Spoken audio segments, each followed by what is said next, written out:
자, 이제 김건희 타임이에요. 김건희 타임. 그분도 제가 봤을 때는 이건데요. 그분도 커플템 맞네요. 애교머리 이렇게 해야죠. 수갑을 딱 채우나? 아니 그러니까 아니, 그런 커플끼리 지금 하나씩. 보수에 계시는 분들은 내가 하면 뭐 윤석열, 김건희 구속이라 아니 이 윤석열 취향일 수 있잖아. 저거 재밌어요. 해봤구나. 일단은요 그것부터 보여주세요. 김우겸 의원이 콘텐츠진흥원에 지원금이 1억 원 들어간 김건희 관상 앱 논란에 대해서 이것부터 한번 보겠습니다. 2007년에 콘텐츠진흥원에서 관상 어플을 만들라고 지원을 해줘요. 김명신한테 2009년에 뭐 이렇게 지원해주고 해가지고 지금 2009년에는 이게 얼마예요 이게? 1,400만 원이죠. 1,450만 원 네. 이렇게. 대략 해서 그러면 이 총이 1억 원이 되는 거죠. 국민 세금으로 지금 관상 어플 이거 있어요, 근데? 지금은 서비스하지 않습니다. 유언병? 내가 받아보려고 그랬는데. 아니 잠깐만요. 우리나라에 아이폰이 들어온 게 2009년. 근데 2007년에 앱이라는 표현을 사용했던 게 난 좀 이상한데. 네 앱이다 그거 아니에요? 그러니까 그때 당시까지만 해도 프로그램이라는 표현을 많이 썼고 애플이 우리나라에 들어오면서 이렇게 아이튠스가 들어오면서 앱이라는 표현이 일반적인 표현이 되기 시작했는데 그렇지. 이때 당시에 벌써 이거 되게 좀 이상한데요? 그 내용을 한번 잠깐만 봅시다. 이것도 일종의 표절인데, 예를 들어서 이게 문제이긴 한데 사실은 애니타라고 하는 곳의 홍보 자료를 갖다가 논문에다가 그대로 쓰신 분이잖아요. 그러니까 정부 지원금을 받아서 사업을 해놓고 그 사업으로 만든 사업 계획서를 논문으로 써서 논문을 낸 거죠. 근데 이걸 보니까 그 H컬처 테크놀로지라는 곳에서 이걸 만들었는데 이게 갑자기 튀어나온 게 아니라 2004년에 여기 대표가 특허 출원을 했대요. 2004년에 일단 창업을 해서 2005년에 벤처 기업 인증을 받고 2006년에 아바타를 이용한 운세 정보 시스템이라는 특허를 등록을 했는데 2007년에 와서 이제 한국콘텐츠진흥원에서 7천만 원을 받아서 이 사업을 본격적으로 시행을 합니다. 그리고 2008년에 일본, 싱가포르 이런 데를 다니면서 투자처를 골랐는데 투자에 실패를 하고요. 2009년에 다시 한국콘텐츠진흥원에서 지원 사업을 받아서 2010년에 앱스토어에 서비스를 올리는 거거든요. 그러니까 이 과정에서 콘텐츠진흥원의 이런 제작비를 받고 이런 것까지 하는 거에 있어서는 정상화가 정상적인 과정을 거쳤을까라는 것도 조금 파봐야 될 것 같아요. 우리 김건희 씨는요 무엇이 진실인지를 모르겠어요. 이 사람은 진정성 하나가 없는 온 게 다 가짜야. 이름이 진짜인 네가 너니? 라고 물어보고 싶을 만큼 이 사람이 뭘 긍정적으로 했다는 것은 나온 게 하나도 없죠. 함은 표절에 학력 위조에 경력 위조에 주가 조작에 그래놓고 지 마누라는 뭐 아무 잘못이 없는 것처럼 또 막 뭐 유승민이 공격하면 막 엄청 얼굴 뻘개져가지고 하고 돌아다니잖아요. 내가 봤을 때 김건희 아바타 윤석열은 지금 아바타 그거잖아. 진짜 그 아바타에 가까운 사람이에요. 그러니까 그런 거 아니야 왜 어떤 모질이 하나가 어떤 이상한 여자한테 걸려갖고 막 조종당하는 느낌이에요. 그래서 우리 엄마 무슨 뭐 재판 붙고 뭐 이거 무조건 다 이기게 해줘. 나 주가 조작할 거니까 이거 수사 못하게 해줘. 그런 느낌이잖아요. 그리고 오빠 이거밖에 안 돼? 오빠는 오빠 이름이 좋지 않아가지고 오빠 이름으로 된 통장에 돈을 넣으면 운이 안 좋대. 그러니까 내가 개명을 해서 내 이름의 통장에다가 돈을 차곡차곡 쌓아야지만 그게 다 또 다시 복이 온다고 하니까 내 통장에다 넣는 걸로 하자. 그 오빠는 내가 용돈으로 한 2천만 원씩만 안 떨어지게 그렇게 꽂아줄게. 해본 실력인데 안 해봤으면 이렇게 자연스러울 수가 빙의가 없는데. 되신 것 같은데. 내가 봤을 때 시간이 좀 더 있었으면 윤석열 이름 개명했다. 윤왕렬이라고. 아니 그렇게 하지 않고서야 지금은 말씀드린 대로 이렇게 통장에 비정상적으로 이렇게 너무 차이가 많이 나잖아요. 아무리 부부라고 하더라도 뭐 재산을 나눠서 축적할 수 있다지만 이게 이렇게 차이가 난다는 것은 본인이 아무리 공직자를 하더라도 부인의 재산을 감출 수가 없는 것인데 이렇게 했다는 건 굉장히 이상한 그게 겁니다. 저수지라니까요. 근데 김건희 통장만이 아닐 음. 거예요. 왜 그 장모가 양평에서 아파트 지어가지고 그거 다 뭐 사업 기한 지난 거 양평군이 다 싹 봐주고 전체 800억 수익 중에 김건희 엄마 통장으로 들어간 게 100억입니다. 그리고 그 당시 양평 군수는 우리 썩녀리 캠프에 와 있어요. 그러니까. 이런 씨발 진짜 전날만 그거는 생각해보니까 후속 보도도 안 나와요. 그러니까. 아니 이거는 진짜 뭐 영화 한 편으로 끝날 일이 아닌 것 같은데. 그러니까 비리의 문제가 아니라 대한민국 사회에서 가장 이상한 범죄 가족이 지금 그 중에 한 놈이 선거에 출마했다니까요. 아 나도 좀 끼워주든가. 정말 그 선거가 아니면은 본인은 피할 데가 없어서 막다른 골목에서 대선 후보가 될 수밖에 없는 것 그건 같아요. 맞는 것 같아. 예. 예, 그건 맞는 것 같아. 윤석열이 만약에 검사를 안 했으면 대한민국 9시 뉴스에 나올 사기꾼 됐을 가능성이 되게 높아요. 진짜로 생각 한번 해봐봐. 얘가 검사가 아니고 지금 검사로서 일종의 공범 형태로 장모나 부인의 뭔가 비호한 느낌이 들잖아요. 검사가 아니었으면 어떻게 됐겠습니까? 공범이었겠죠.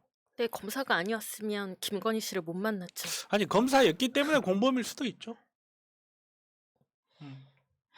공범이지 사실은. 그런데 자기 장모가 법정 구속되는 순간부터 이제 멘탈이 무너지기 시작하는 거고 아니 나에 대해서 징계가 맞단 말이야 이렇게 하는 것들은요. 그래서 내가 사이코패스라고 부르는 거예요.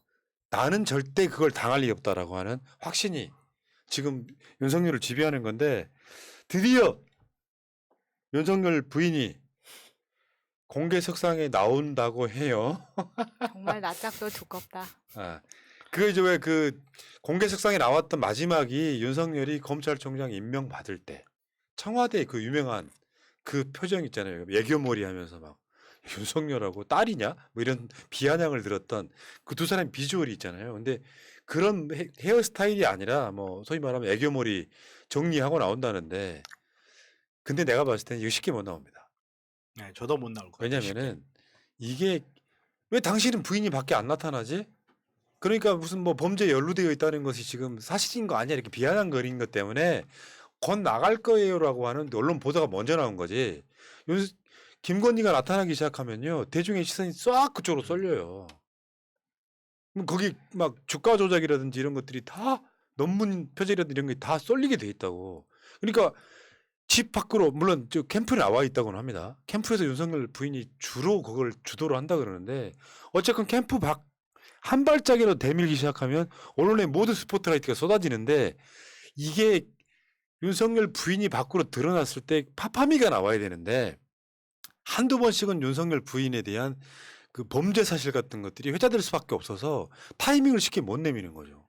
예, 범죄 사실 회자를 넘어서 그것까지 갈 필요도 없이 정말로 이 사람이 박사학위를 따고 석사학위를 딸 만큼 교양이 있어가지고 이렇게 말만 재치 있게 잘 할 수 있어도 최소한 손해는 안 볼 거예요.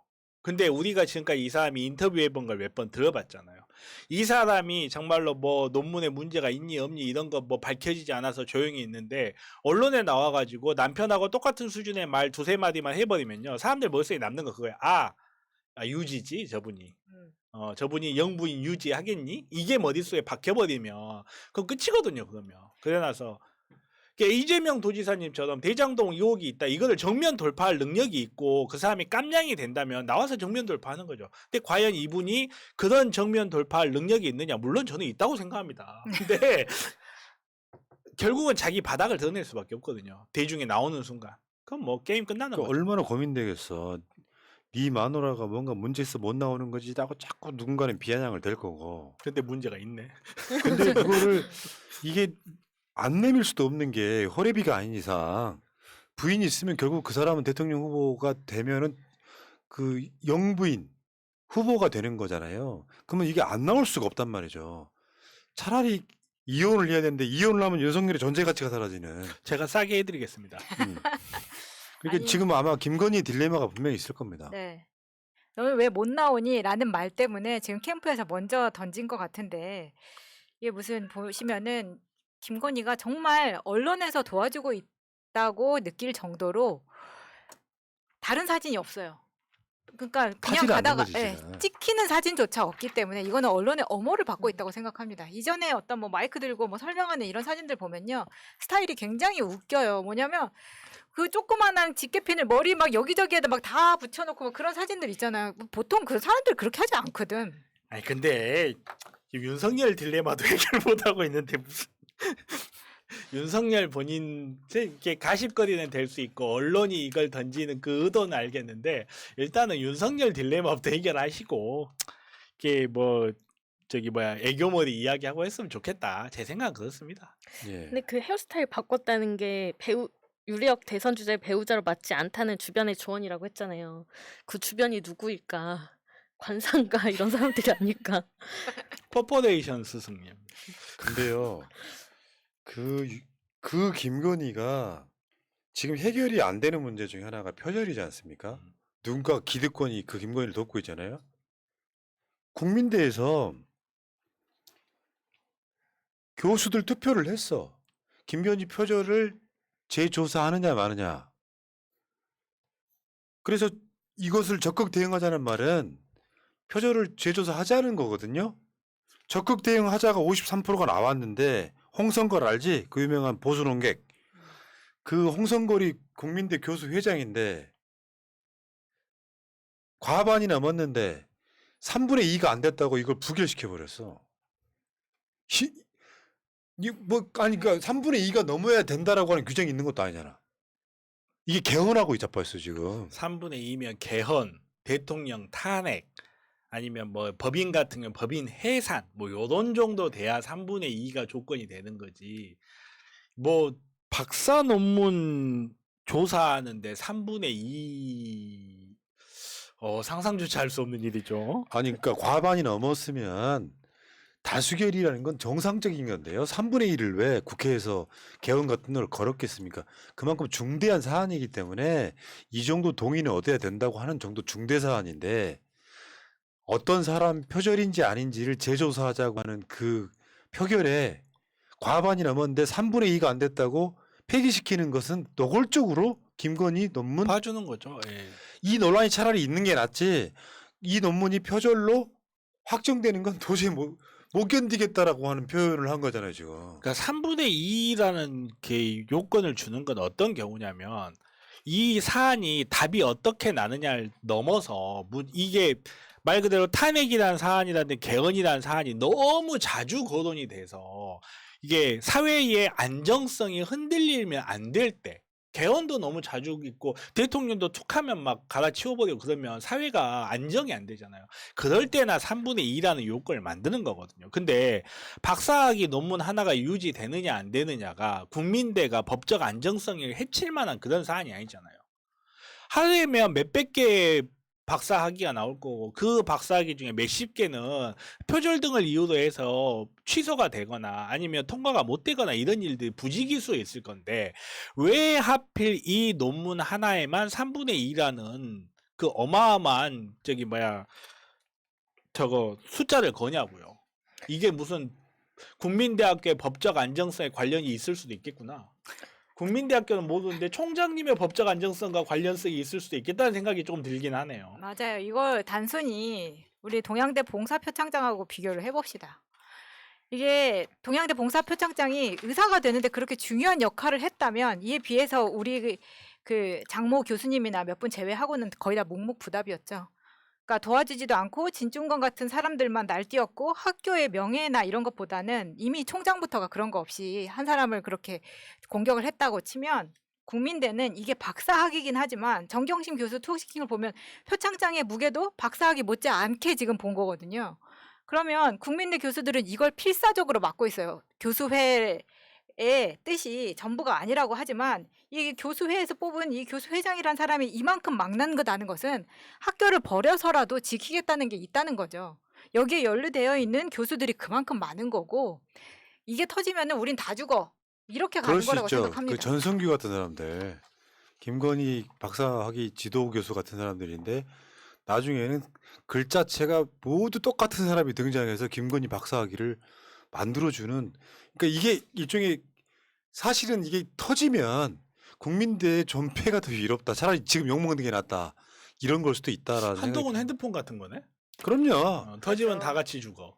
여기에는 우리가 모르는 것들이 더 많이 들어있기 때문에 아까 봤던 그러니까 김건희가 오픈이 됐을 때 여러 가지 문제 중에서도 지금 사진을 보시는 것처럼 김건희가 청와대 왔을 때는 저런 모습 그렇지만 이전에 그 졸업 사진 같은 거를 찍었을 때 그 모습 이런 거를 보면 사람들은 어떤 또 다른 비리 뭐 이런 것도 생각하겠지만 저 사진 하나에서 오 쉣. 오. 아 이게 지금 이게 김건희예요? 졸업 사진이라고 나와 있는 건데 이때 제가 김건희 스타일로 봤을 때는 저 졸업 사진을 찍기 위해서 미용실 가서 헤어 메이크업까지 다 했을 거라고 생각합니다. 오. 근데 이게 지금 굉장히 그 다르죠. 김건희라고? 뭐지? 내가 말한 게 맞나 보다. 김건희는 여러 명이다. 명신이란 이름 가진 김건희, 김건희란 이름 가진 김건희, 줄리란 이름 가진 김건희. 어떻게 같은 사람이죠 이게? 뭐 메이크업에 따라서 좀 다를 수는 네. 있지만 그리고 변천사가 많이 있습니다. 아니 이분은 무슨 안젤리나 졸리 칭찬이잖아요. 안젤리나 졸리 얼마나 미인 배우야. 아, 죄송합니다. 괜찮습니다. 예. 네, 국민대가 약간 저는 데자뷰를 느낀 게 이 그 투표 결과가 교수들이 알기 전에 언론에 먼저 뿌려졌다고 합니다. 그래서 교수들이 굉장히 놀랐다고 하는데 이게 검찰에서 많이 보던 그런 거여가지고 좀 재밌었고요. 어디 그다음에 한번 생각을 한번 해봐요. 윤석열이 무슨 대통령도 아니었고 윤석열과 관계가 있는지 없는지 모르겠지만 뭐 예를 들어서 박사학위를 딸 때 부정한 논문을 땄다. 예를 들어서 그래 가정을 해보죠. 저는 믿지 않아요. 가정을 해봤을 때 그러면 과연 이 논문이 하나만 이런 식으로 작성이 됐겠냐고요. 하나만. 그렇지. 도장을 5개를 혹자들이 의혹을 제기하는 것처럼 도장 5개를 한 명이서 찍어버리는 그런 패기를 넘치는 논문 작성이 한 건만 과연 됐겠느냐 이걸 봤을 그러면 때. 김건희 말고도 국민대 미대에서 받은 석박사 학위는 전수조사 해야죠. 네, 전수조사 네. 해야 될 것 그 같으니까 막는 말이 거예요. 안 나오게 하기 어. 위해서 막는 거죠. 제가 봤을 bingo. 때는 그렇게 생각을 해요. 저는. 그러면 오케이. 또 우리가 또 더 넓게 생각해 보면 국민대만 이럴 것이냐, 당연하죠. 예. 홍대는 안 그럴 역시. 것이냐. 그리고 아까 그 표창장 얘기 나왔는데요. 표창장과 뭔가를 비교하는 건 잘못된 프레임이에요. 표창장이 조작되지 않았다라는 확신을 우리가 갖고 있잖아. 그러니까 표창장은 뭐 징역 4년인데 할 필요가 사실 없는 이야기죠. 그렇죠. 예, 예. 없었던 사실이 가깝기 때문에. 아이고 표창장은 한 명이 결정해 버렸어.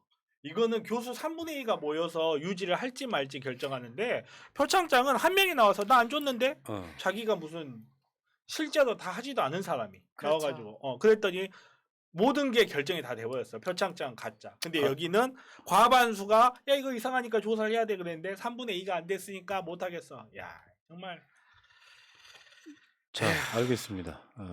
여기까지 하시고요.